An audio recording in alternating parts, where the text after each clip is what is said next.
So I've actually talked with hundreds of people who have claimed to be atheists. I've been on university campuses and even just everyday kind of conversations where I open myself up to share the gospel with somebody, and somebody says, "No, I don't believe in God. I don't think He's real."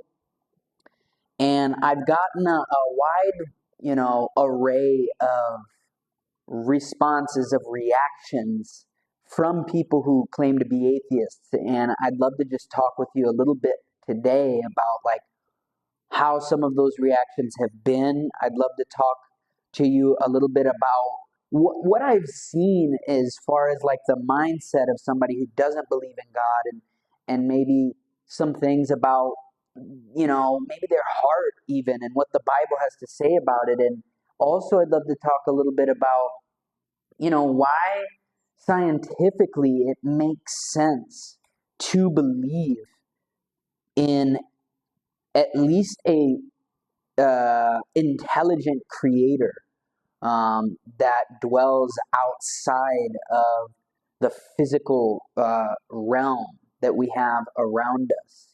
So, I like to approach people in a very calm and just loving way, right? Like, I'm not here to convince anybody. Of course, I'm going to give my spiel of why I believe Jesus is the Son of God and that there is a God. So typically, when I approach people, I approach them with a smile. I want to have a good conversation. I don't want to end this thing in a shouting match, and I don't think I would get there to that point anyways. One of the most common kind of like line of thinking, right, that I have found in a conversation I've had with people who say that they're an atheist goes like this. I don't believe in God, right? They say. And then I would kind of poke and prong a little bit further and say, so you do not believe in anything that you cannot see, or at least put under a microscope and see, right? You do not believe that there is any kind of higher power, any kind of spiritual world, right? Any kind of God or creator or anything like that. And the most common response I would get to that is, to be honest, man, I haven't really thought of it. People think they're an atheist when they're not. What is an atheist? An atheist is a person who doesn't believe in any kind of God or any kind of spiritual world. Theist is Latin, theos. Theist is Latin for God. And when you put the letter A before it, it makes it a negative. So essentially, it's dogs barking. I'm going to shut this door or this windowsill. Essentially, what it is they don't believe in a God. You can also see there we go. It's much better. So many people actually think that they're atheists when they're agnostic. So when you look at the word Gnostic, which means to know, knowledge, these people are agnostics, which means they don't really know. That would be the most common kind of conversation I could have with somebody who would claim to be an atheist, is they're actually an agnostic. So what do? I have to take it a bit further, because what I want to do is I want to help them understand that there is a creator, that there is an intelligent being behind this beautiful rock that you and I live on. And there's so many billions of galaxies out there that did not just come from nothing. So what do? We use science, we use philosophy, we use history, things that we can see to help them understand that it is logical to believe in a God. So, for example, we like to talk about entropy and thermodynamics. The second law of thermodynamics, in layman's terms, basically states that anything that has order will always move into the direction of disorder. In other words, anything that is complex, which is essentially many times a moving system of parts, and within those parts is another system, and it's very complex, and it's energy. And so anything that is complex comes from something that is less complex. That essentially is layman's terms for this second law of thermodynamics. Now, applying that to the universe and having understood that the universe has a beginning, this we know because of the expansion of the universe. When you theoretically reverse time and you rewind the scientific timeline or the life of the universe. I'm trying to sound really smart. If you didn't know that, I'm taking out all the big phrases, man. I'm gonna whip them out and I'm gonna show you what I got. Right? You come to that single point of matter, the singularity, and you could call it the Big Bang. Okay, but whatever you want to call it, any new discovery, any new telescope that is made, James Webb that wants to tell us whatever, the universe cannot, scientifically speaking, have always existed. It would have lost energy many years ago. It is pretty much impossible to have an infinite amount of years in the past for this universe that we live in. Therefore, it is logical to believe that at least there was something before the universe, because you cannot have something that came from nothing, right? So, I like to ask, what was before the universe? And the atheist or the agnostic would say, well, we don't know. Okay, yeah, I mean, that's a pretty hefty question. Uh, I understand that you don't know, but let's really see what makes more sense. And we look at how first the universe has a creation, and it's completely complex, the universe. We don't need to prove that. But also we look at you and we look at me. Okay? We have intellect, will, and emotion. We feel, we choose. We're not a ball of instincts, but we have a moral compass within us to dictate, to tell us what instinct to follow at any given moment based off of system of values. Animals, trees, inanimate objects, impersonal beings do not have these things.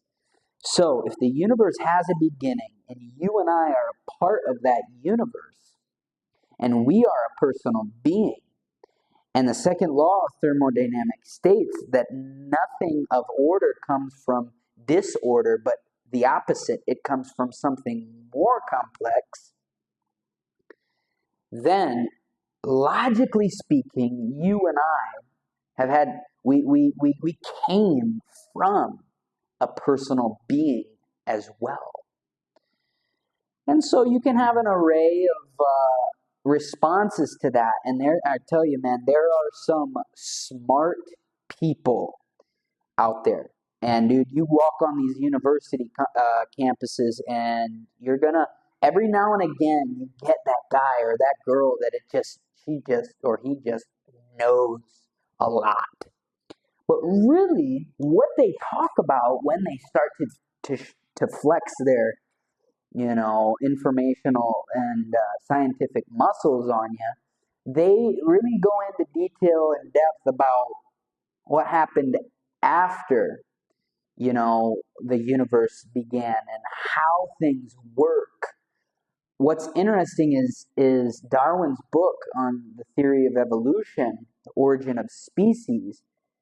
He talks mainly about that. He talks about what happened after the first cells came to be and what happened after the universe came to be, and how maybe some bird, in the islands and forest, jungle, whatever, adapted to his environment.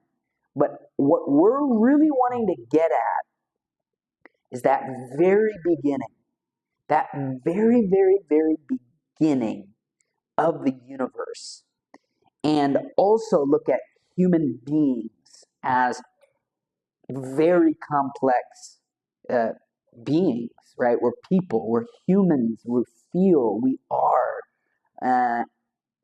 and we came from a God. And so, going back to that progression of thought that usually I try to carry with people is,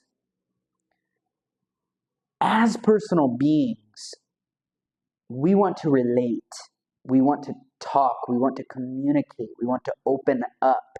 This is our nature. And if we come from a personal being, this personal being also wants to communicate, right? Now, what's really interesting is now you're going you're going to move from a progression to how God has revealed himself in general, in a general way, in a vague way, all the way to the specific revelation in Jesus Christ. So once I've detailed the fact that the universe has a beginning and that we are, a product of this amazing creator, looking to see if the mic's still on, we have to say, okay, which God? How did he reveal himself? Romans chapter 1 speaks to this very, very profoundly. Romans chapter 1 is incredible. And what's really interesting is there are no atheists, real atheists in this world that believe in no God. Like there is nothing beyond God. Because what Romans chapter 1 details is what may be made known about God was revealed to every man and woman under the sun. And the things that he created externally, being the beauty of the stars and the space and trees and the flowers and civilization and everything like that. And then he was made known to us in our heart, in that we have something called right and wrong within us that we use to perceive even the divine attributes of God. Romans 1 chapter says, but what happened was we suppressed the truth in unrighteousness. Have you ever been in an argument with somebody and you know you're wrong? You know you're wrong. Deep down inside you, you know you're wrong, but you just keep arguing. And you just keep arguing all the way to the point of you thinking you're right. You're suppressing that truth in unrighteousness. You're suppressing that truth in rebellion and pride. This is what happened with every human being that understood God was real in the general revelation, in the natural revelation. Theologians would talk about natural theology, in that God can be understood to some extent based only on nature, on the external, life, like of creation. But we took what may be understood of him and we threw it in the trash can, and we became our own God. Now, God revealed himself to you if you're an atheist, in the things that you see around you and in that little moral compass that you have within you, but you just don't want to accept that. And I don't know if I would say that to them exactly like that. I kind of explain that to them. And they could go off into another reaction of morality and say that, well, morals really are just instincts. It's that survival of the fittest principle of Darwin, and that instinctual nature that we all have is just, we're just higher animals.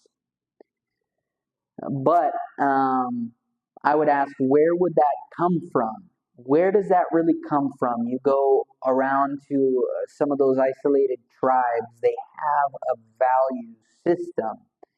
And the main value is the human life.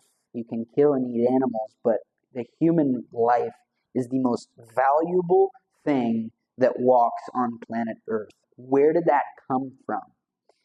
And it has to come from somebody who gave the value. Value is not intrinsic. Value is always placed on the thing by somebody of a higher value. So, from there, I'll start to take them into some of the different religions and why I believe that Jesus Christ is the true revelation of the true Creator, and why alliance with Him is the only way to receive eternal salvation and all that good stuff. So, some reactions that I've gotten have been very confrontational, but that would be the minority. Either people are willing to argue in a kind of good way and just go there deep with you, or they just don't want to talk. Now, one thing that would cause that confrontational reaction is people going against religion. A lot of times, the more confrontational conversations that I would have would not come from an atheist. They would come from somebody with a more liberal mindset. They would come from somebody who supports all the left-wing, philosophies of LGBTQ and the Black Lives Matter concept of just how racism is run rampant, and talking about those things is very sensitive because you can even be talking with somebody who is actively homosexual, and that would be a more potentially confrontational conversation. But with the atheist, they're agnostic. It's very rare that you find somebody who is completely atheist. And what do I know? What do I feel?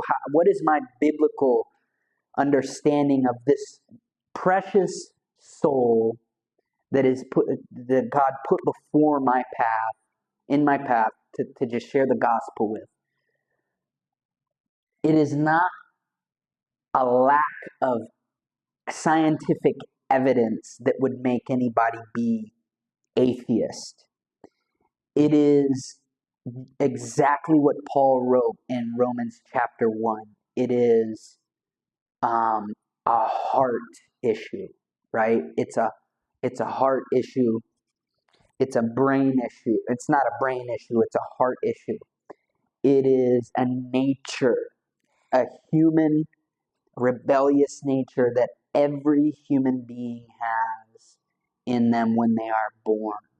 It is a nature that I have in me, that I don't want to be accountable to anybody, let alone God, even if He's all creator. It's so crazy how that nature has been passed to me, that was taught to my ancestors by Satan himself, who also did not want to be under God's leadership and submit. And what happens is we are so complex that we allow that lie to take us further and further, that we start to really believe it, and thus we might call ourselves atheists. That would be the biblical explanation for it. And it doesn't matter if the evidences of a creator are just so large. It's like that argument that you and I might have. I could be completely wrong, but I don't want to admit it. And so I'm going to keep arguing, and I'm going to keep lying to you and myself until it becomes the truth. What you and I have to do, if you are a believer, I keep looking at this because at one time it died and I lost footage. So I was talking, but the camera wasn't getting it.